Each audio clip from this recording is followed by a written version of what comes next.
Hi, I'm James McGuire, and on today's Tech Voices, we're talking about a new report that discusses key trends in cybersecurity and uncovers some of the ways that we're most vulnerable to hacker attacks. It also reveals how artificial intelligence is affecting cybersecurity, really a hot topic. To discuss that, I'm joined by Brian Rizman, Managing Partner, ServiceNow Risk and Security Solutions at Wipro. Brian, really good to have you with us today. No, James, happy to be here today. Thanks very much for having me.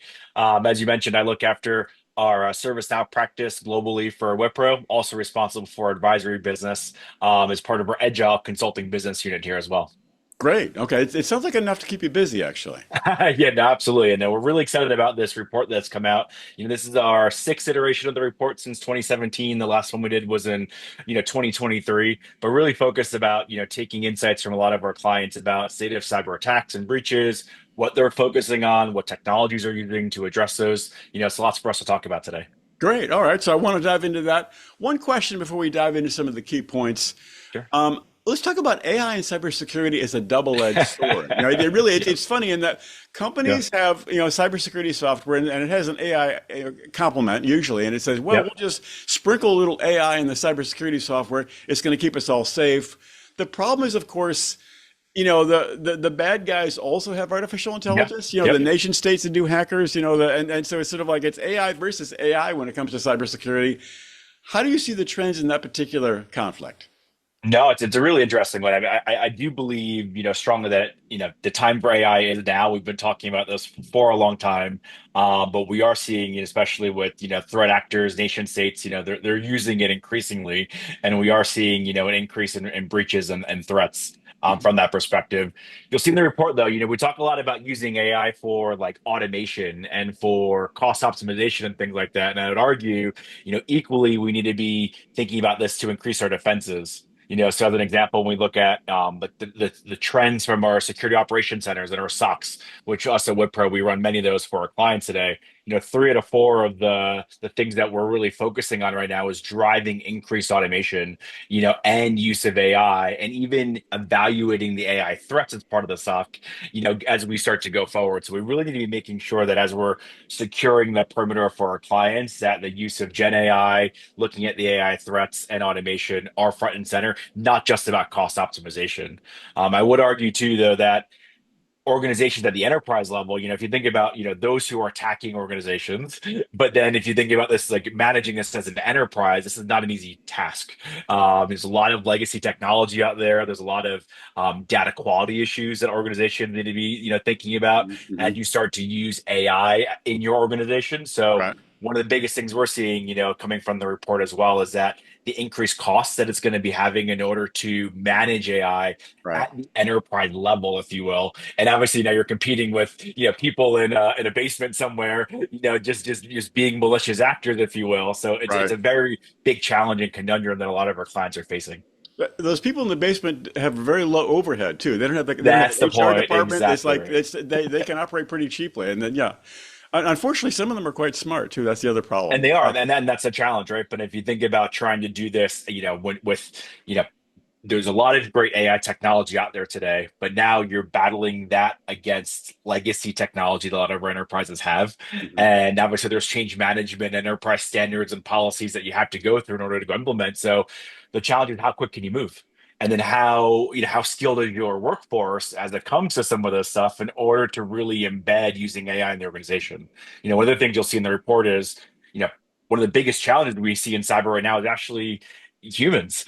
Phishing Right. still becomes one of the biggest, topics that we're Right. seeing. I think it's number one Always. the past couple of times, it's so even the basics, if you will, about, understanding what's real versus a phishing attack, Mhm. AI has become a big part of that because we're convincing smart people in organizations, about something that's not real. So if you think about it, if humans are still a big part of why we're being breached and why there's challenges today, and you need to go manage this at large scale from an enterprise perspective, we're going to continue to go see this kind of double-edged sword, as you say, with people who can move quicker, faster, more nimbler, continuing to try to impose a threat on organization.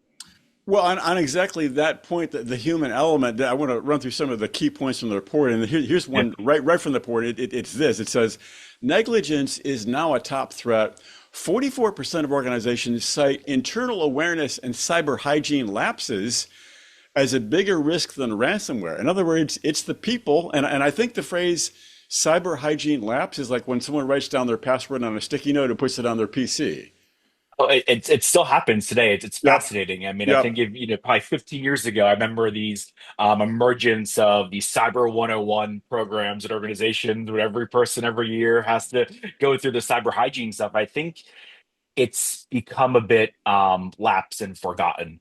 A Hmm. lot of these things. I think we've taken these things for granted. The amount of passwords that are shared, the amount of the sticky notes still being used. I think it's the human element, and I think a lot of it is comes down to, in my mind, the complexity that exists in organizations. If you think about the number of passwords that you log into something every day, it's the human just can't manage all of that and deal with all of that. So I think that's one of our biggest, concerns. And between that and phishing, I would say are the top two. But I think of the top three threats, two of them are people related. That are actually driving some of these things. So, Right, right. Well, um, here's this next one I think is somewhat about management. Oh, here's a key point from the report. AI responsibility is blurred. 70% believe AI implementation is a shared responsibility, but only 13% have a dedicated AI security team. So we think it's shared, but we're not sure exactly who we're sharing it with. Yeah, I mean, I would say this comes back to the overall premise of like a CISO and a cybersecurity organization. Are they supposed to be a business enabler to the organization, or are they supposed to be slowing things down? And if you can imagine, right, we're seeing it also in the report that budgets aren't increasing. Right. So it's not like there are new organizations being set up to go manage these things across the company, and that the business needs to move quick to hit the business objective. So what you're starting to see is that there's new AI tools and techniques being leveraged across an organization, and the HR team or the sales ops team or whoever it is are starting to use all of these things, but no Hmm. one's governing this stuff. It reminds me of a little bit like shadow IT, when Hmm. people are spinning up their own, systems and things like that to move quicker, if you will. So we are starting to see some organizations, I know I run the service now business for us, where you start thinking about AI governance and control towers to go monitor all of that and bring Hmm. that all together. But we're not there yet. And so we're starting to see a ton of AI use cases across the organization, and that, this kind of embedding security into the business is something that really needs to be focused on across the organization. And there's a lot more work to be done in that space. Here's another key point. I think it talks about human error, which we've discussed, but there's another key point here, in that human errors persist. Phishing remains the number one threat vector, even as attackers increasingly use Gen AI to make campaigns more convincing. I think the key point there is that generative AI can really, really create some very convincing, very human-like campaigns. You can really get fooled by that. We see it happen all the time. I mean, the number of colleagues of mine that call me, we know we run campaigns internally even, and the number of people that call me and say, I got trapped into something that we did internally even as part of a training exercise. These Mhm, things are mhm. real, and they're happening, all the time. So I think that continues to be one of the biggest challenges that we're seeing right now. Right. Here's one more on the leadership front. Yeah. Leadership silos weaken resilience. Only 53% of CISOs report to CIOs, and many organizations still lack board level cyber expertise. Whoa, okay. Yeah, so I'd argue a couple of things, so it's one thing to be embedded in IT, which I think is fantastic. But as you start thinking about embedding security in the business, I am starting to see some CISOs report closer into the business or into legal or general counsel and things like that. Hmm. Even to sometimes into operations, there's like a COO type of a level. Um, I do believe, though, that the closer you are to the IT organization, especially to the systems that you're Hmm. being managed, the better. Hmm. But I think there's some work to be done in terms of the alignment from an organization perspective and driving consistency by embedding security, into the application infrastructure layer. Well, that particular point, says that many companies lack board level cyber expertise. I think many companies also lack board level artificial intelligence expertise, which is a problem. I mean, AI is really more complicated than many technologies that came before that. So I don't blame those folks in upper management, but it's really it's a problem.